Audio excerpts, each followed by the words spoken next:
So I want to zoom out for a moment. If time sits underneath revenue, pricing, and trust, why have firms accepted such an imprecise way of capturing for so long? As a young lawyer, I remember one of the most valuable things that I was taught was, the bill is a communication tool for your client. And oftentimes, depending on the client, it may be your most frequent or only sort of communication tool where you get an opportunity to communicate to your client the value that you have been driving for them. So many professionals miss that opportunity to really be able to speak to their client directly about how they're providing services and adding value. And I think one of the things that Laurel and automated time capture is able to provide is really give you the detail to make it easy to communicate to your clients, hey, this is what we've been doing. Welcome to Aprio Ascend, the podcast where we talk to the people and firms who aren't waiting for the future of professional services, they're actively building it.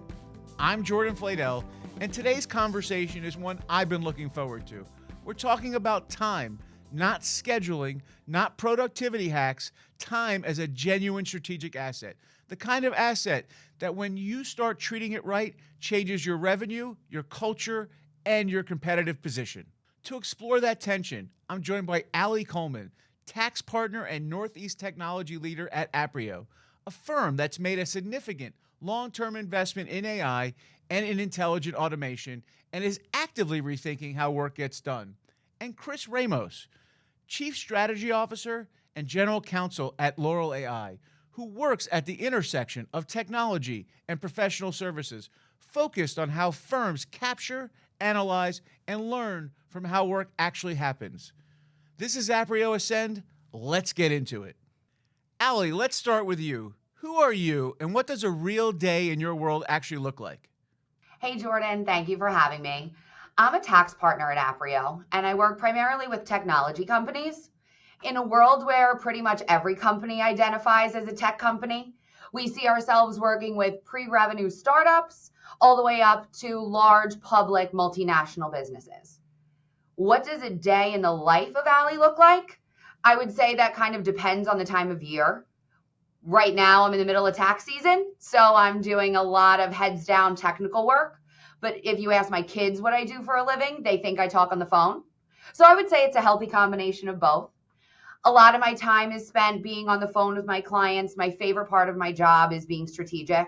I work with my clients on their expansion, on their cross-border needs, as they're hiring new employees in different jurisdictions. And a lot of the time being in the tech space, it's answering questions from clients and prospects of how I'm able to leverage technology in what we're doing. A lot of tech companies want to be working with advisors that are also very tech forward. So something that's a good differentiator that I rely on my day-to-day is the fact that Aprio has invested, I think it's $300 million over the next 5 years, working with AI and intelligence automation to make sure that we are able to be efficient and effective at our job while still adding value.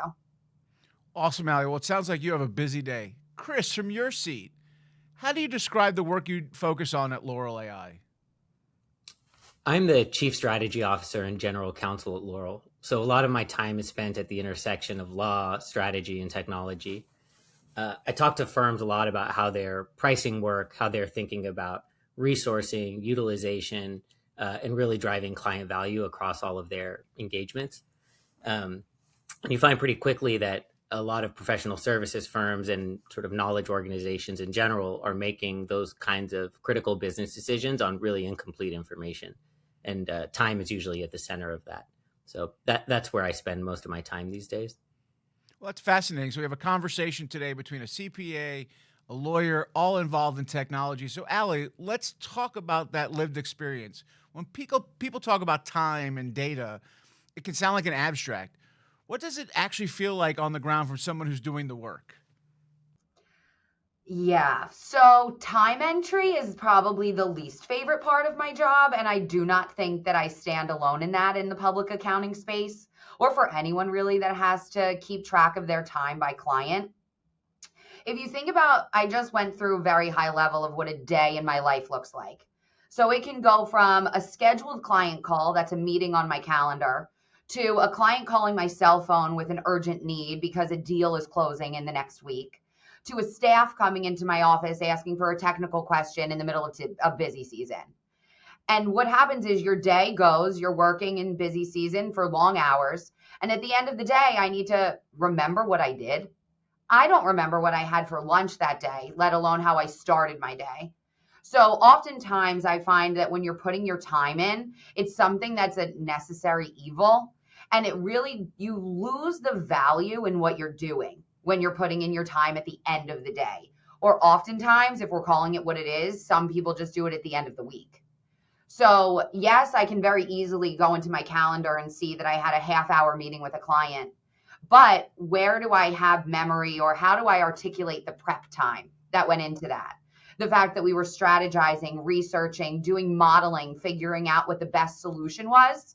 Yes, I got on the phone with my client and they were very happy with the deliverable and the strategy that went into the conversation. But it's very hard for me to capture all of the work that went in to get them to that final result, for them to see that value. Yeah, and Allie, I love that. You imagine the distractions you have with your kids, with the job, with the busy season. The detail disappears. So talk about that. What happens when the details disappears in the time and you have to go back and look to see what happened? So many things, especially from the ways that we're having conversations now. Obviously, Aprio is a for-profit business, so revenue is an important factor of things that we're looking at. So the revenue can look smaller, especially if people are not charging all of the time that they've incurred during the day, because quite candidly, they can't remember what they did prior to Laurel, of course. And from a compliance perspective, when you're dealing with large clients, when I have public company engagements, especially with Aprio doing more than one project or service offering for them, the way that our engagement letters look and the way that our billing needs to be done needs to be incredibly detailed. Saying preparation of tax return isn't going to cut it. And they are frequently asking now for support. They want to see the date that things were worked on. They want to see details of the level of employee that is doing each aspect of the project. So if I'm missing that detail, I can't bill for it. So therefore, it leads to write downs. It leads to bad client relationships, because if a client then asks for the detail and I can't support it, how can they view me as a trusted advisor anymore? Yeah, Allie, I love your description. I like to think of it as it's kind of like an engine leaking oil, right? During the time period, you actually don't feel it and see it, but all of a sudden you look under the car and there's a black spot. So, Chris, Exactly. we've had Allie's perspective, which is definitely the CPA lens or the accounting specific problem here. Is this problem only to the CPA profession, or is this problem pervasive in the professional services industry? I think it's pervasive even beyond professional services into any knowledge work enterprise. So whether you're a bank, whether you're a technology company, any organization who has people working, doing work behind a screen, there's a real lack of visibility into how people are spending their time, when that work adds value and when it doesn't. In professional services, the real opportunity is that there's a direct tie between time and money. And so we see there that the lack of the loss of time capture can have a very direct revenue impact, and one that is like very easily measurable if you can go in and capture whatever that revenue leakage is. And so, for example, when professional services workers, whether you're a lawyer, an accountant, a consultant, are reconstructing time from memory, like Allie was describing, the gaps are going to be inevitable, and those gaps very quickly add up. And so what we generally see is that in professional services, there's revenue leakage of about 28 billable minutes a day or more, depending on per professional, depending on the type of organization. And so when you think of an organization like Aprio scale of thousands of professional service workers, that adds up to tens and can even add up to hundreds of millions of dollars in additional revenue, or revenue that's lost if not recaptured per year.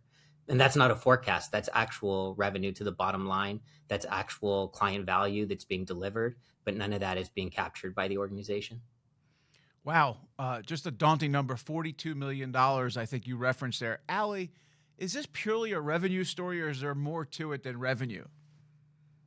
No, I think revenue is always the headline because it's flashy and people care about that. But at the end of the day, I'm in the compliance world.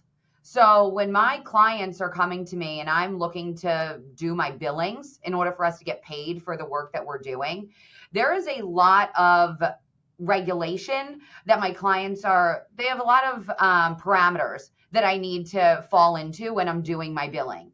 We predetermine a lot of times how our bills must go through. Like I said earlier, they need to see the detail of what time was incurred in each day, how many hours were incurred for each project by each level. If I bill something wrong, if I have something classified to the wrong code, that gets flagged right away. And the thing that's so frustrating sometimes as a professional is, from my perspective, my tax work could be perfect. I could have saved my client so much money on a strategy that I developed for them in their expansion as the company is growing. But when someone on the billing team sees that my bill isn't in line with what they were expecting in the engagement, that's all anybody focuses on. So you lose all of the good and all of the goodwill that you've built with your client after one small mistake. But it's not insignificant to our client's eyes. And we have to remember to put ourselves in our client's shoes and what their perspective is when we're going and doing our billing. Yeah, so I think what you're capturing there is that this just isn't just about time. This is about the compliance that comes with time, and potentially even more about the freedom it gives you as a professional to know that there's a second source that's capturing that time and giving you a resource to look back at over it. So I want to zoom out for a moment. If time sits underneath revenue, pricing, and trust, why have firms accepted such an imprecise way of capturing it for so long? Chris, can you give us some insight in that? Yeah, absolutely. But before I do, I want to just piggyback a quick anecdote on something that Allie was just saying. As a young lawyer, I remember one of the most valuable things that I was taught was, the bill is a communication tool for your client. And oftentimes, depending on the client, it may be your most frequent or only sort of communication tool where you get an opportunity to communicate to your client the value that you have been driving for them. And so often, because time hygiene is so poor, so many professionals miss that opportunity to really be able to speak to their client directly about how they're providing services and adding value. And I think one of the things that Laurel and automated time capture is able to provide is really give you the detail to make it easy to communicate to your clients, hey, this is what we've been doing. This is why this is valuable for you. And this is why, you should feel comfortable and build the trust, Allie, that you were talking about a minute ago. Yeah, Chris, I think you said something that's really powerful there. Just for a second, if I click it, the bill is the communication vehicle between you and the client. And I find that to be an interesting concept that you just introduced, because I've never really thought about the bill being your communication vehicle to a client at the end result. Yeah. And then Jordan, to address your question directly, I think because for a long time there wasn't an alternative. I think professional service workers work across so many surfaces that the technological problem of actually capturing all that information and being able to reconstruct a day in a way that's accurate, in a way that's helpful to the person who needs to keep track of the time, I think has been difficult. And so it's just until recently, that in the last 10 years or so, that the technology has advanced to the point where it can really meaningfully assist somebody in capturing that time and synthesizing that time into the way that a lawyer or an accountant or a consultant or any other knowledge worker thinks about their time, and then being able to, again, communicate that effectively to a client in the form of a bill. The technology hadn't been there. Yeah. So Allie, maybe do you want to build on that a little bit from your lens, maybe as the practitioner, and kind of giving us your view into that world of what the expectations the firms have from your lens, right? Companies want transparency, especially in this world of AI and people thinking that so many things in this world are automated. How many times from a tax return perspective are people like, oh, I need to file in a new state. Don't you just check a box? So sometimes people and clients, yes, they see value in what we do, but some of the projects that we do as accountants just seem something like very administrative and something that they just need to cross off the box. So I will say that my clients want transparency. They want to understand where our time is being spent. They want explanations. For the fees that we and other public accounting and other professional services firm get paid, I get it. They are also a for-profit business that need to understand and get value from the expenses that they're incurring. The other thing is that we have expectations oftentimes. Many fire drills come up in what we do. So my clients expect very complex tasks to be done very quickly. So we need to be able to go back to our client and explain to them, yes, we can do this in the turnaround time. It's going to take a lot of professionals to get this ask done. And then I need to substantiate what I'm claiming to them in actual data. So yes, there is a tension between the expectations of our clients as technology is evolving, but we really have a need to use the communication tool of our bill. Again, as Jordan was saying, Chris, I've never thought of it that way either, but I love it. We need to make sure that we're able to leverage that tool to our advantage. Yeah, and I think that's a great way to look at this as we move forward in the next part of our conversation as we think about this. AI is that third leg of the stool pressure-wise, because our clients are now saying out loud, how are you using AI to make our bills more cost-effective, right? So here's a metaphor from our first conversation I keep coming back to. Time entry in professional services feels like laundry. Nobody went into this in the profession because they love doing it. But if you ignore it, it piles up and becomes a problem. And this does really resonate with me because I've been sitting at home taking care of my youngest and having to do all of our laundry, and it does pile up every week, and it's turned into this 8-hour problem from me. So, Allie, I'd love to get your view on how do you see this? I hate doing laundry, so I find this to be a great metaphor with time entry. But there's also no service for time entry. I can't go to a laundromat. I can't call somebody to pick up my laundry and fold it. So yes, this is something that I agree. We can't let it pile up. To the extent that you don't put your time in, you're not going to remember what you did.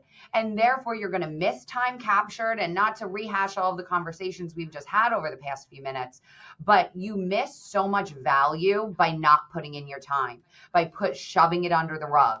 And it seems like something that's not important, but it is. And the longer you delay it, it's just worse. Awesome. Chris, what's your view on this? I mean, the laundry metaphor came from you, so I'm intrigued to hear your point of view. It's Allie is spot on, and I think it is time in professional services is the most important thing. It sits at the center of the value chain for the organization, and it sits at the center of your personal value chain as a professional service worker.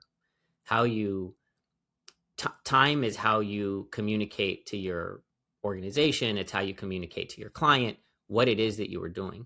And when that source of information is inaccurate because you're reconstructing it a month later from Post-its you find under your desk mat or your phone log or some email trail, that data source becomes really messy.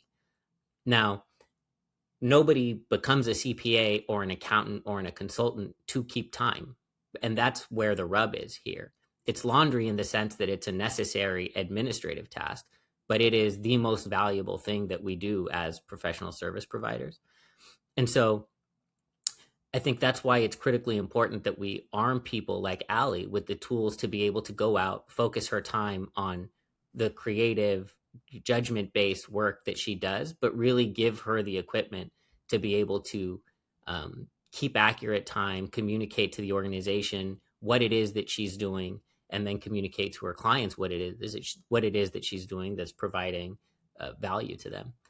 And the problem, that problem of one professional service worker then scaled across an enterprise where you employ thousands of people and you have very messy, very dirty information, very dirty data about what it is that they are doing, how they are spending time. You can start to see how the value funnel there is really lossy in one of these organizations. And the problem only compounds with scale. And so the bigger the organization, the bigger the problem.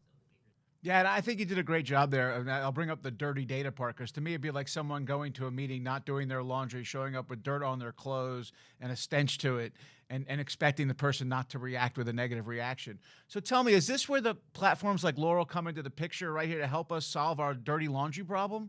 Yeah, it is.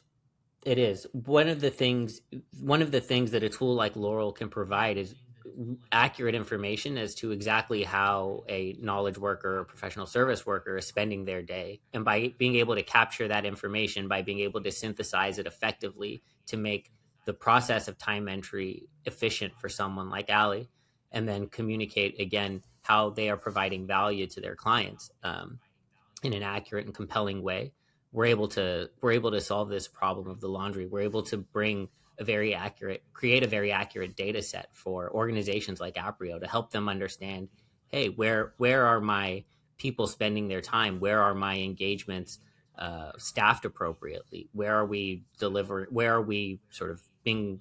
Where are we capturing value for the value that we're providing to clients? That's where tools like Laurel come in to really help bring structure and bring some order to that data set to allow organizations to run effectively and efficiently, and allow people like Allie to make deliberate choices as to where they're spending their time and spend it where they're able to drive the highest leverage and create the most value for themselves and for their clients. Yeah, I totally get that. So just to kind of think about this from the big picture, Laurel's kind of taken on the problem of essentially cleaning up the laundry problem of dirt and data around time, and allowing us as professionals to focus on being clean and making our message clear to the individual in the bill we send, as well as our presentation layer to follow in suit with that, right? And I think that's pretty powerful stuff that you described for Chris. So, and before we close up, any parting words here about Laurel and the adventure here that you're seeing around time management, or any sharing words of wisdom to those who are listening in the community about time management in general? In this moment, I think the problem goes far beyond time management.